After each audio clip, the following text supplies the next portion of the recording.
اعوذ باللہ من الشیطان الرجیم بسم اللہ الرحمن الرحیم سورہ انعام کی آخری آیتیں پڑھ رہا ہوں۔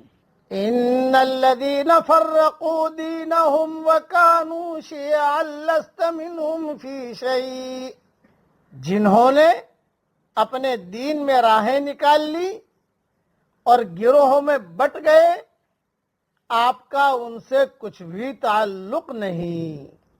انما امرهم الى اللہ ثم ينبئهم بما كانوا يفعلون، ان کا معاملہ اللہ کے حوالے ہے، پھر وہی ان کو بتا دے گا جو وہ کرتے تھے۔ من جاء بالحسنة فله عشر امثالها، جو شخص نیکی لے کر آئے گا تو اس کے لیے اس کا 10 گنا ہے۔ ومن جاء بالسیئة فلا یجزى الا مثلها وهم لا یظلمون، اور جو شخص برائی لے کر آئے گا تو اس کو بس اس کے برابر ملے گا اور ان پر ظلم نہیں کیا جائے گا۔ قل اننی ہدانی ربی الی صراط مستقیم، آپ کہہ دیجئے کہ میرے رب نے مجھ کو تو سیدھا راستہ بتا دیا ہے، درست دین ابراہیم علیہ السلام، دینا قیما ملت ابراہیم حنیفا، دین ابراہیم کی ملت کی شکل میں جو سیدھی راہ پر چلنے والے تھے۔ وما کان من المشرکین، اور شرک کرنے والوں میں سے نہ تھے۔ قل ان صلاتی ونسکی ومحیای ومماتی للہ رب العالمین، کہہ دیجئے کہ میری نماز اور میری قربانی، میرا جینا اور میرا مرنا اللہ کی خاطر ہے جو سارے جہانوں کا رب ہے۔ لا شریک لہ، کوئی اس کا شریک نہیں۔ وبذالک امرت وانا اول المسلمین، اور مجھے اسی کا حکم ملا ہے اور میں سب سے پہلا فرما بردار ہوں۔ ان آیتوں کی مختصر تشریح سن لیجیے۔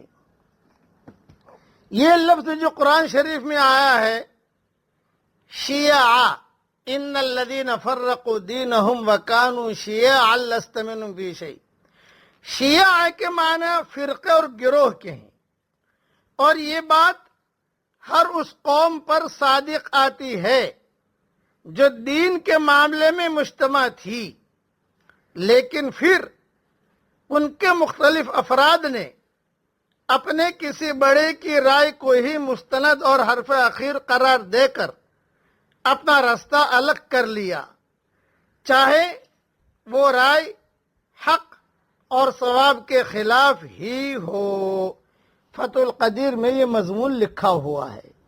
اسی طریقے پر فقہاء اور علماء نے لکھا ہے کہ اللہ تعالیٰ کے جو احکامات ہیں وہ سادہ فطری احکام ہیں، ہر آدمی کی عقل ان کے سچے ہونے کی گواہی دیتی ہے۔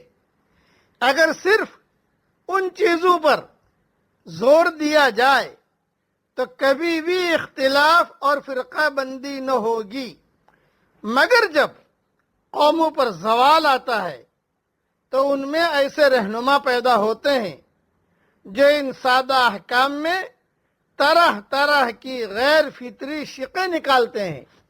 یہی وہ چیز ہے جو دینی اتحاد کو ٹکڑے ٹکڑے کر دیتی ہے۔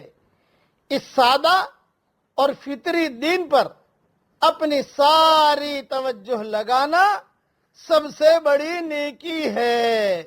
پھر سے میں کہہ دیتا ہوں مضمون، اس سادہ اور فطری دین پر اپنی ساری توجہ لگانا سب سے بڑی نیکی ہے، مگر اس کے لیے آدمی کو نفس سے لڑنا پڑتا ہے۔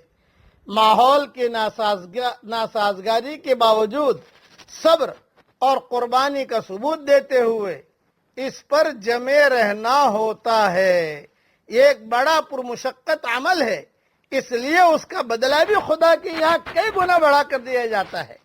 جو لوگ برائی کرتے ہیں، جو خدا کی دنیا میں خدا کے مقرر راستے کے سوا دوسرے راستوں پر چلتے ہیں، وہ اگرچہ بہت بڑا جرم کرتے ہیں، تاہم خدا ان کے خلاف انتقامی کارروائی نہیں کرتا. وہ ان کو اتنی ہی سزا دیتا ہے جتنا انہوں نے جرم کیا ہے. خلاصہ کلام یہ اتحاد میں برکت ہے کہ اللہ تعالیٰ امت کو مجتمع کرے ہر خیر پر. اور دوسری جو آخری آیت ہے اس کا میں وضاحت کر لوں کہ یہ اللہ تعالیٰ کے اس فضل و احسان کا بیان ہے جو اہل ایمان کے ساتھ وہ کرے گا کہ ایک نیکی کا بدلہ 10 نیکی کے برابر عطا کرے گا. یہ کم از کم اجر ہے، ورنہ قرآن اور حدیث دونوں سے ثابت ہے کہ بعض نیکیوں کا اجر کئی 100 گنا بلکہ ہزاروں گنا تک ملے گا. اللہ تعالی ہم سب کو صحیح سمجھ عطا فرمائے. آمین. وآخر دعوانا ان الحمدللہ رب العالمین.